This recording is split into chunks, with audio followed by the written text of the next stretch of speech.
അഷ്റഫുൽ ഖൽഖ് റസൂലുള്ളാഹി സ്വല്ലല്ലാഹു അലൈഹി വസല്ലം തങ്ങൾ കാര്യമായി നമ്മളോട് സൂക്ഷിക്കാൻ പറഞ്ഞൊരു അവയവമാണ് കണ്ണ്. ഖുർആനിലും തന്നെ മുഅ്മിനീങ്ങളോടും മുഅ്മിനാത്തുകളോടും രണ്ട് ആയത്തിലായി അല്ലാഹു തആല വേറിട്ട് ഉപദേശിച്ചൊരു ഉപദേശം കൂടിയാണത്. ഖുല്ലിൽ മുഅ്മിനീന യഗുല്ലൂ മിൻ അബ്സാരിഹിം വയഹ്ഫദൂ ഫുറൂജഹും. വിശ്വാസികളോട് പറഞ്ഞു കൊടുക്ക് നബിയെ, കണ്ണ് നോക്കാൻ പാടില്ലാത്ത നിന്ന് കണ്ണ് ചിമ്മട്ടെ. അപ്പൊ സ്വകാര്യതകൾക്ക് വലിയ സംരക്ഷണം കിട്ടും.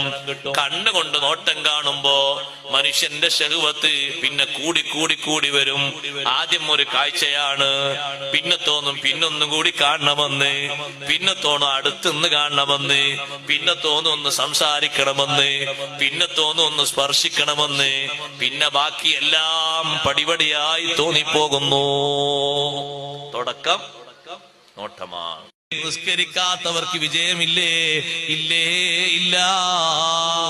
ഏറ്റവും കൂടുതൽ മരണത്തിന്റെ നേരത്ത് പ്രയാസപ്പെടുന്ന മനുഷ്യൻ നിസ്കാരം പരിഗണിക്കാത്തവനാണ്. അള്ളാഹു നമ്മളെ കാത്തുരക്ഷിക്കട്ടെ. യാത്രയിലാണെങ്കിലും ശരി, നാട്ടിലാണെങ്കിലും ശരി, രോഗിയായിട്ടാണെങ്കിലും ശരി, നിസ്കാരം കൃത്യമായി നിർവഹിക്കണം. അതിന് വിട്ടുവീഴ്ച വരുത്തുന്ന സ്വഭാവം ഉണ്ടായിക്കൂടാ. കറക്റ്റ് നിസ്കരിക്കുന്ന കുടുംബമാണോ? നിങ്ങളൊന്ന് പരിശോധിച്ചു നോക്കിക്കോ. ബറക്കത്തിനൊരു കുറവുണ്ടാകൂല. നിസ്കാരം കളാക്കുന്ന ആളുകൾ ഇടക്കിടക്ക് അവിടെ കയറി വിസിറ്റ് ചെയ്യുന്നുണ്ടോ? എന്നാൽ ബറക്കത്തിന് നല്ലോണം കുറവും കാണും. നമ്മൾ മാത്രം, ഒരാൾ വീട്ടിൽ ഉപ്പ മാത്രം നിസ്കരിക്കുന്നുണ്ട് പോരാ, ഉമ്മ മാത്രം നിസ്കരിക്കുന്നുണ്ട് പോരാ. നിസ്കാര പ്രായമെത്തിയ മെമ്പർമാര് മുഴുവനും നിസ്കരിച്ചോളണം. വീട്ടിലേക്ക് പുതുതായി കടന്നു വന്നിട്ടുണ്ട് ഒരു മരുമകള്, മകന്റെ ഭാര്യ, അവരും നിസ്കരിക്കണം.